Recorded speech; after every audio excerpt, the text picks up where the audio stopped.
Владимир Путин попал под мощную атаку украинских беспилотников. Фактически его вертолет оказался в эпицентре опасной операции. Такую информацию совсем недавно распространяли на российских федеральных каналах. И во время данной атаки в Курской области работал президент России. Совершенно верно.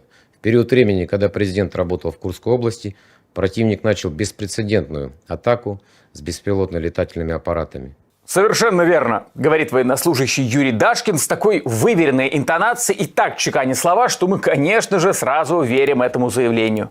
Обращаю внимание, что интенсивность атаки во время пролета борта Верховного Главнокомандующего на территории Курской области значительно возросла.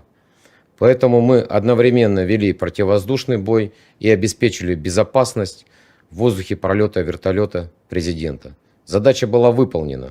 Атака беспилотников противника была отражена, и все воздушные цели были поражены. То есть вертолет президента фактически находился в зоне боевых действий? Да, именно так.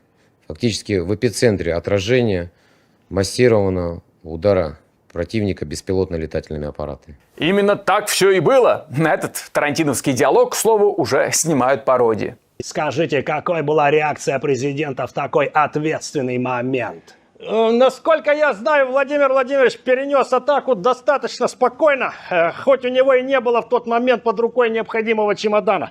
Поэтому вертолет не только умело уходил от дронов, но и одновременно обильно удобрял поля.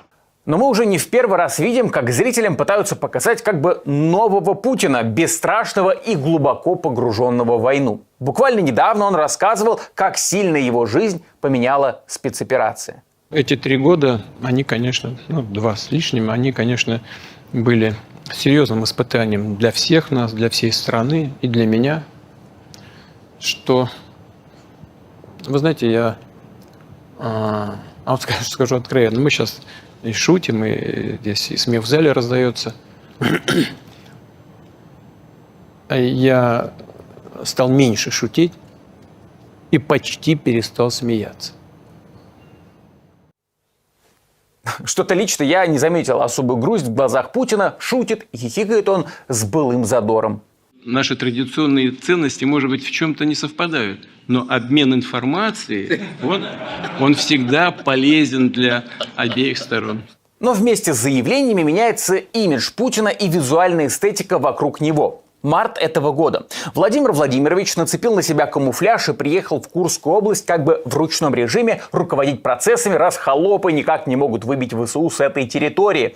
Тогда многие решили, что Путин впервые появился в военной форме с начала войны. Но на самом деле это не так. Военную куртку он надевал еще в сентябре 2022 года. Впрочем, важен контекст. Тот Путин из 2022 года приехал инспектировать военные учения аж на Дальнем Востоке в 1000 километрах от войны в Украине.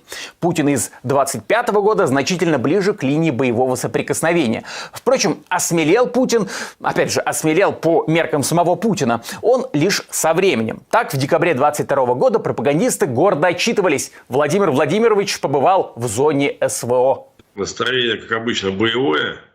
Утро сегодня нормальное, я считаю, что после последних событий, когда наш Верховный Главнокомандующий побывал в зоне специальной военной операции, и вчера вернулся из Белоруссии, это говорит о том, что идет уточнение ранее принятых решений.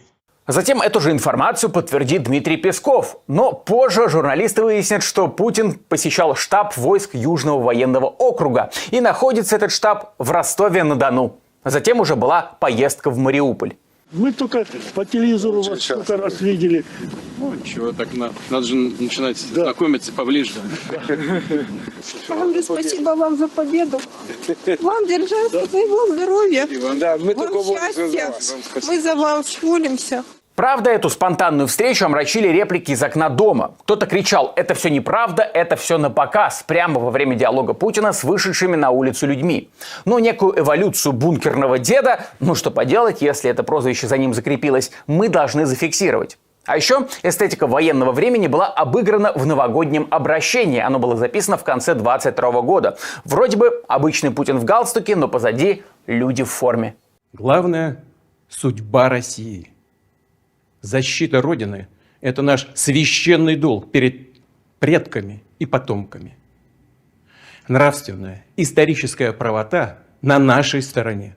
Но в войну вовлечен не только Путин, как бы хочет нам сказать то ли администрация президента, то ли пропагандисты, то ли представители Z-лагеря. Так, совсем недавно телеграм-каналы и паблики в ВК обошла удивительная история. Старшая дочь Путина Мария Воронцова оказалась на фронте, совершила героический подвиг и получила контузию. История, разумеется, оказалась фейком. Ее подробно разбирал, например, проект «Проверено медиа». Но есть и очевидный факт. Другую свою родственницу, племянницу Анну Цивилеву, Путин поставил руководить фондом «Защитники Отечества». Вот как проходило недавнее заседание. Цивилева сбоку, матери и жены погибших солдат вокруг, а по центру, конечно же, Путин, который рассуждает, кто зря, а кто не зря отдал свою жизнь. Вот прямо в эту минуту ребята воюют.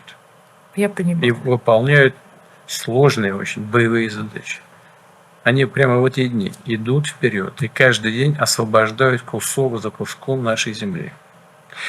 И это, знаете, это говорит о том, что и ваш сын не зря свою жизнь за Родину отдал, понимаете? Не зря. Путин вообще довольно часто окружает себя то вдовами, то военными. Может приехать к ним в больницу или в центр реабилитации, а может наградить очередной медалью. В это непростое время мы, воины России, готовы с честью приумножать славу русского оружия и не посрамить память наших предков.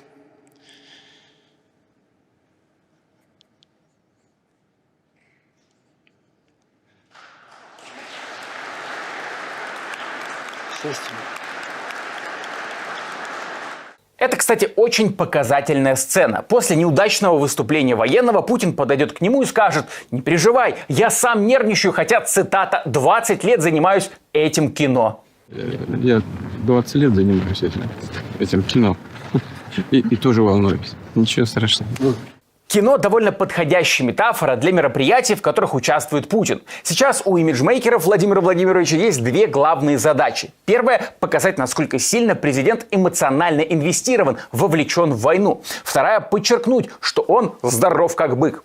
А лучше обе этих задачи сочетать, причем одновременно. Владимир Владимирович, что вы делаете для того, чтобы так хорошо выглядеть? Я тоже так хочу. Движение. Ну, понимаете, во-первых, вы прекрасно выглядите. Там, да, спасибо. Да, я откровенно говорю.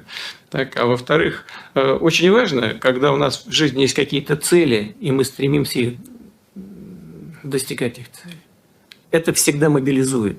Подходящий, кстати, слоган для путинской диктатуры. Это всегда мобилизует. Ну, кстати, про здоровье Путина много говорил в своем недавнем фильме и придворный корреспондент Павел Зарубин. Сначала они вместе с президентом пили кефир и ели клюкву, а затем перешли к разговору о царапине, которая, о ужас, пару месяцев назад появилась на лице первого лица. Недели 2 назад была у вас такая вот сильная царапина. У меня сложилось впечатление, что это, наверное, что-то спорт. Ну, это просто... Вот здесь я занимался, рукой просто махнул и попал себе по лбу.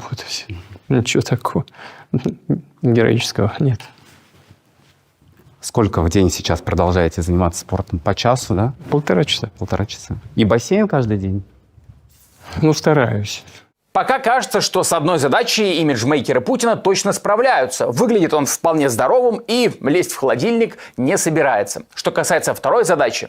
А вот вы верите рассуждениям Путина по поводу героического подвига? Что он ценит жизнь военных, меньше смеется, много работает и стал совсем бесстрашным? Напишите свое мнение в комментариях и не забудьте поставить лайк.